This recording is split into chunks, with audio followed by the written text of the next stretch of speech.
Entouré du nombre de non tenus, la 6e édition du Tour cycliste international de la République démocratique du Congo a bel et bien vécu ce lancement et a été dénommé Tour de la continuité. Ils sont sur terrain effectués pour évaluer la tenue sans faille de cette fête internationale que offre la RDC qui accueille pour l'édition actuelle 11 pays dont la France, le Rwanda, l'Angola et la Hollande.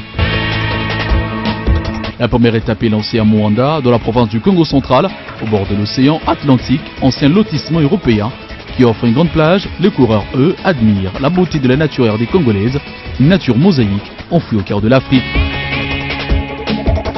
Jeudi 28 juin 2018, tout est en place pour vivre la première seconde du 6e tour de la RDC qui connaît la participation de 14 équipes, dont 3 du pays organisateur. Les coureurs sont sur leur bécane, attendant le moment X, le noyau. Hôte de l'étape, le gouverneur du Congo central, Jacques Mbadou Tsitou, présente aux invités la beauté de la province portuaire du Congo démocratique. Nous souhaitons à son Excellence, Monsieur le Premier ministre, ainsi qu'à toute sa délégation et à tous les motocyclistes ou les cyclistes, une chaleureuse bienvenue dans la province du Congo central. Et nous leur souhaitons aussi un très bon séjour. Nous vous remercions. Numéro 1 de sport, Papinyango Ezamai Mutsemvula, lui, explique la vision du chef de l'État Joseph Kabila, soucieux d'offrir au peuple congolais un événement digne de son rang. Pour que cette édition soit réalisée, vous nous avez dit de compter sur le génie du président de la République qui, à son tour, nous a demandé d'orienter le lancement de cette édition vers là où bat le cœur de l'activité de notre gouvernement. Nous voilà donc à Moanda et au nom du président de la République, cité par le gouverneur ici présent, vous vous êtes déplacé ce matin, pas seulement pour lancer l'activité, mais également pour la superviser en très haut lieu. Il s'en suivra du go donné par le Premier ministre Bruno Tshibala Nzenze au devant de 138 coureurs. Le go donné pour une première étape en circuit fermé étalé sur 21 km qui porte le statut d'une phase symbolique, les remportés par le Rwandais Janvier Adi, suivi de son compatriote Bonaventure Uwizeye Imana et de l'Angolais Gabriel Dalla-Kole. Une étape qui ne sera pas prise en compte lors de l'établissement du classement final, mais qui restera marquée d'un taux de réussite. Place aux choses sérieuses, la deuxième étape sera prise en compte au classement général et les coureurs viennent pour occuper une place de choix. Long de 130 km, l'exercice est compris entre le bâtiment administratif de la mairie de Boma et l'arrivée à la commune de Kikanda Sud à Matadi. Le Rwandais s'en accapare, comme lors de la première journée, Jean-Bosco Nsengimana finit en tête de peloton. L'homme a franchi la première ligne en solitaire et devient le maillot jaune. Derrière lui, 2 autres Rwandais, Gassor, Ategaka et Bonaventure Uwizeye Imana, le dernier cité qui retrouve le podium après la première étape. Le maillot du Congolais mieux classé en cette étape est la propriété de Jimmy Moindo Kiaviro de l'équipe Goma Cyclisme. Ne s'étant pas classé en bonne position lors des récentes étapes, les représentants du continent européen se présentent à la prochaine étape comme des favoris et des personnes à suivre. S'étalant sur Matadi et Kipese, la troisième étape est des 155 km, là, Congolais, Rwandais, Angolais, Sénégalais, tous les Africains sont attendus au tournant pour s'imposer et maintenir la domination sur le vieux continent. La lutte au podium est lancée par le gouverneur Jacques Mbadou Tsitou à 11h40 sur le pont Pozo R de Matadi et c'était parti pour un combat de 3 heures avant de connaître le vainqueur de l'étape qui ne sera d'autre que Noël Richer-Roger. Le Français qui en solitaire s'est adjugé la première place en 3 heures 7 minutes 48 secondes. Derrière lui, un Africain se place entre 2 Européens. Abou Sonogo, l'Ivoirien, est deuxième en 3 heures 8 minutes 53 secondes, soit 1 minute d'avance sur le Hollandais Bob Wiben, auteur d'un chrono de 3 heures 8 minutes 54 secondes. Le meilleur Congolais, lui, est 17e au classement général. Il s'agit de Dieu merci, Matondo Bebeka. Pour la 4e étape, le tour change d'horizon et met le cap sur la zone sud de la RDC. Après un transbordement fait par avion via le Lubumbashi, ensuite par route pour la province du Lualaba. Cette étape a vécu le lundi 2 juillet. Kolwezi-Likasi, ce tronçon de 180 km accueille 14 équipes en quête du sacre. Éloignés de la tête du classement, les Africains reviendront à la charge et prendront le devant de la scène de par le Rwandais Jean-Bosco Nsengimana qui retrouve la première place comme lors de la 2e étape, mais cette fois en 4 heures 21 minutes 14 secondes. Avec lui sur le podium, le Burkinabé Bachirou Nikima et Paul Dumont. Gianni Mayele est le meilleur coureur congolais. Il a su réaliser un bon chrono qui lui a valu la 10e place. Vainqueur de l'étape Matadi Kimpese, le français Noël Richer garde le maillot jaune en dépit de sa 9e place obtenue à l'étape Kolosi Likasi. L'Ivoirien Abou Sanogo et le Burkinabé Seydou Bagomo sont respectivement 2e et 3e au classement général au temps du tour. Dieu merci, Matondo Bebeka est le premier Congolais et se place en 16e position dans ce tableau.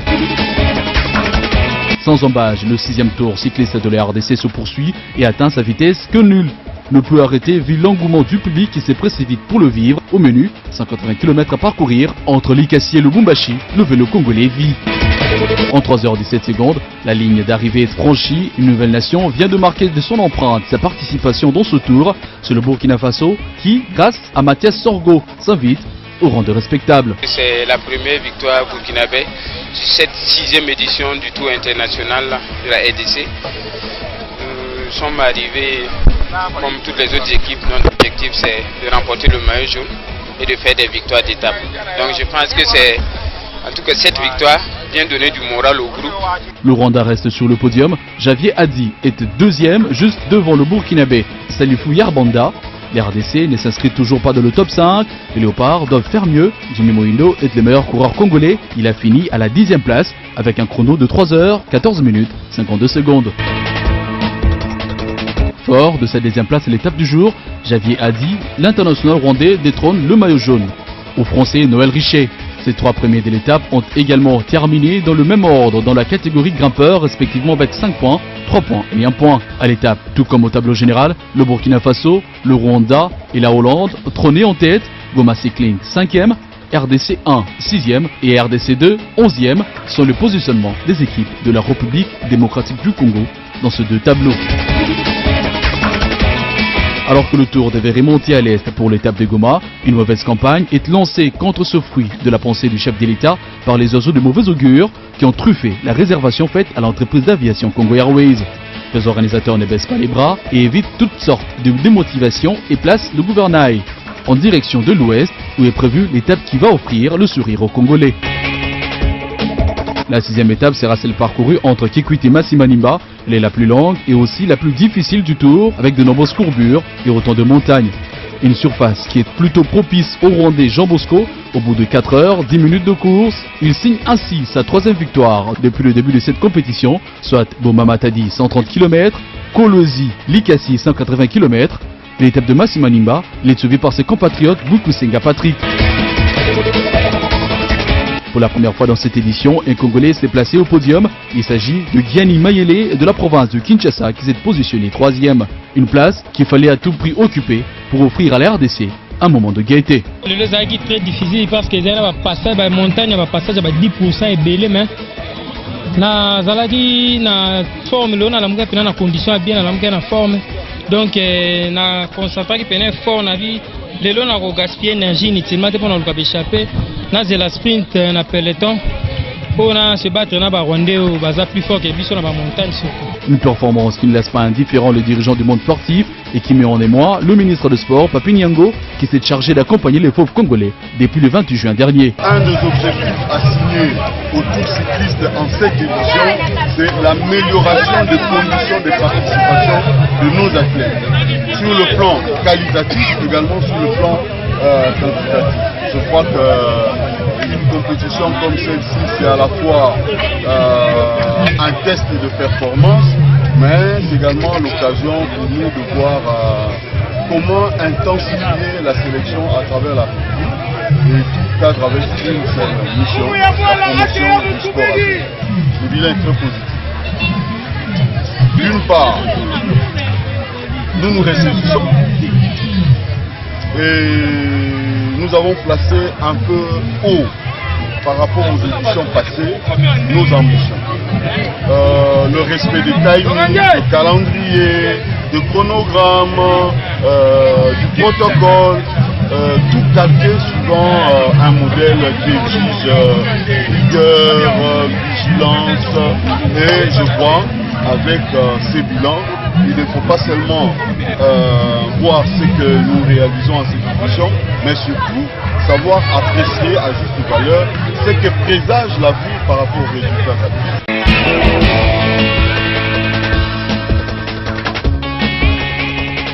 Ayant senti l'odeur du tour à ses portes, Kienge s'apprête à accueillir la 6e fête internationale de la République démocratique du Congo avec la ferveur de revoir un Congolais sur le podium. La place est faite à la 7e étape. Parti de Massimanimba, long de 112 km, le parcours est dompté par les Angolais qui s'offrent les 2 premières places. La première est occupée par Gabriel Dallakole. En deuxième position, l'on retrouve un jeune de 16 ans, Elvio Jamba Mota, alors que le Rwandais, qui ne cède en rien, son 3e par l'entremise de Jean Bosco Tsengimana. Ele, como um rapaz que se defende muito bem a subir, então eu tive que puxar por ele.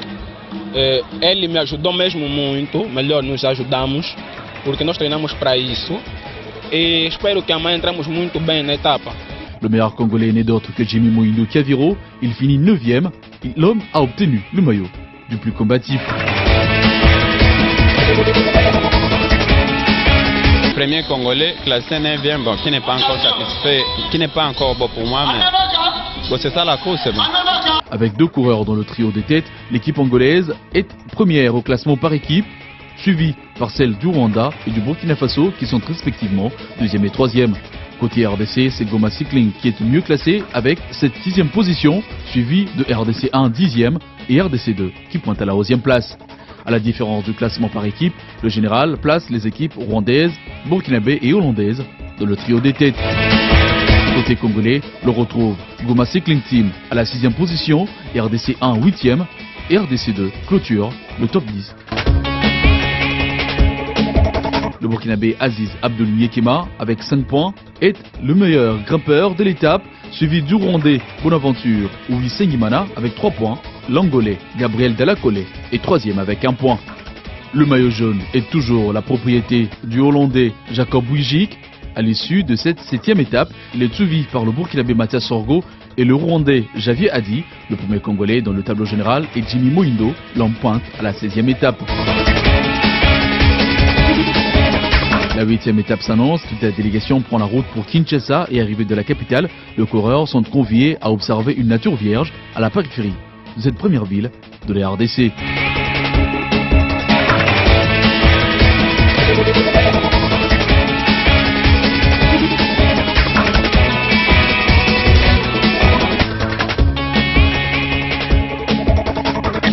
Conduite par le ministre de Sport et Loisirs, Papinyango Iziamai Mutsemboula, la délégation, comprise des professionnels de la bécane, encadreurs, organisateurs et journalistes, a eu droit à un repas et des attractions offertes par son Excellence Monsieur le Président de la République, Joseph Kabila Kabange, parrain de cette édition dite de la continuité.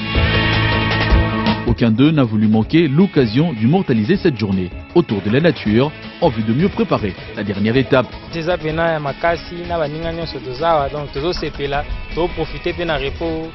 Après, durant Ngomba, montagne, photographie, maintenant tout ça peut se reposer. Pour profiter de la belle vue, de tout ce qu'il y a, donc on en profite quoi.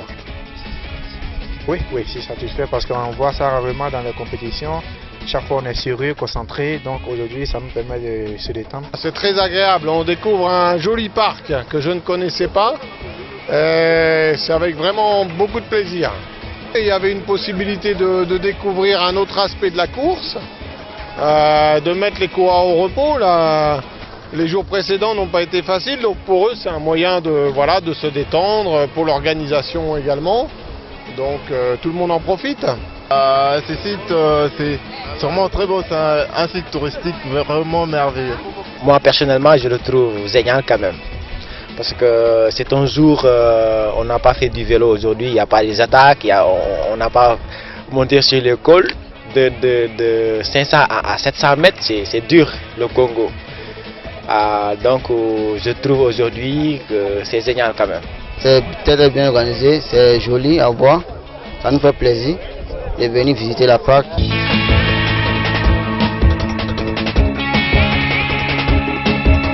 Une ambiance qui moralement prépare les sprinteurs à un exercice capital, l'étape finale, la 8e, dont le point de chute est prévu à la plus du cinquantenaire sur le boulevard Triomphal.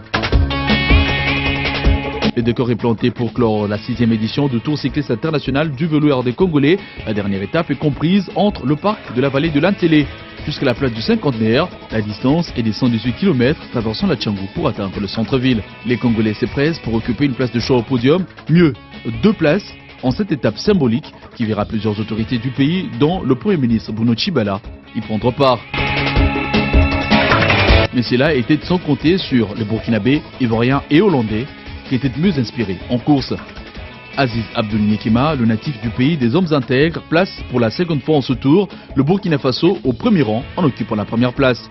Le coureur burkinabé s'est distingué dans le sprint en dominant cette étape annoncée comme acquis au sprinter du parc animalier de la vallée de l'Intélé en passant par Daipen, le boulevard Lumumba et les 5 tours en circuit fermé entre le point de chute, l'avenue de Zuileri et le boulevard du 30 juin. Nyekema a su bien gérer cette course. L'homme aura derrière lui l'Ivoirien Abou Sanogo et le Hollandais Slotjes Jordi. Bien que ne figurant pas dans le top 3, les Hollandais Jacob Lugic conserve son maillot jaune. Il est suivi du Rwandais Javier Hadi. Et à la dernière marche au classement général, il y a un Burkinabé. Il s'agit de Mathias Sorgo, ce dernier qui a même été désigné meilleur africain. Jimmy Moindo Kiaviro de Goma Cycling Team est le seul Congolais qui a été couronné. L'homme a raflé 3 maillots. Le blanc pour le prix du meilleur coureur congolais, le rouge récompensant le coureur le plus combatif et le bleu ciel en guise du prix de l'espoir. Le Rwanda a su s'accaparer du prix de la meilleure équipe car ses grimpeurs ont su cumuler le meilleur temps en groupe. Organisé sous le patronage du chef de l'État, Joseph Kabila, président de la République démocratique du Congo, le numéro 1 de la RDC a reçu le prix du président. Je lançais la 6e édition du Tour cycliste international de la RDC. J'avais pris de souhaiter la bienvenue aux cyclistes venus de l'étranger. Il ne me reste qu'à féliciter les organisateurs. Superviseur du Tour, le ministre de Sport Papinyango Iziama Mtsemvula a été également médaillé, tout comme le président de la Fédération congolaise de cyclisme, Sylvestre Moutayo. La 6e édition du Tour cycliste international de la République démocratique du Congo aura vécu et a laissé des traces inoubliables pour tous les coureurs qui y ont pris part. La 7e s'annonce pour le meilleur exercice car les Congolais promettent de mieux se comporter. Bon, pour la prochaine édition, ça sera mieux vraiment donc de faire les stages, avoir aussi donc des compétitions dans les pays, ça sera mieux donc de mieux se préparer pour la 7e édition. Ces derniers auront une année pour améliorer leur chrono et assurer la continuité dans le top 3 en différentes étapes, mais également figurer dans le trio des têtes au classement général. La République démocratique du Congo, elle, a 365 jours pour améliorer son organisation et offrir à son public la meilleure édition qui n'a jamais existé, en vue de placer ce joyau cadeau du chef de l'État, Joseph Kabila Kabange, en premier plan sur la scène africaine, en devenant le premier tour du continent noir. Un parcours de 1250 km, parsemé des merveilles d'une nature exclusive à la RDC. Des coureurs de plus de 15 pays se battant pour un sacre, traversant la RDC sous les Django, Mbote, Betwago et autres, à la découverte d'un peuple culture diversifié, mais unifié. Sous le haut patronage du chef de l'État et organisé par le ministère des Sports et Loisirs et la FECOSI, vivez la 6e édition du Tour cycliste international de la RDC, placée sous le signe de la continuité. La caravane mettra son cap sur Boma, Matadi, Mwanda, Kimpese, Lubumbashi, Likasi, Kolwezi, Goma, Kikwit, Masimanimba, Kenge et Kinshasa.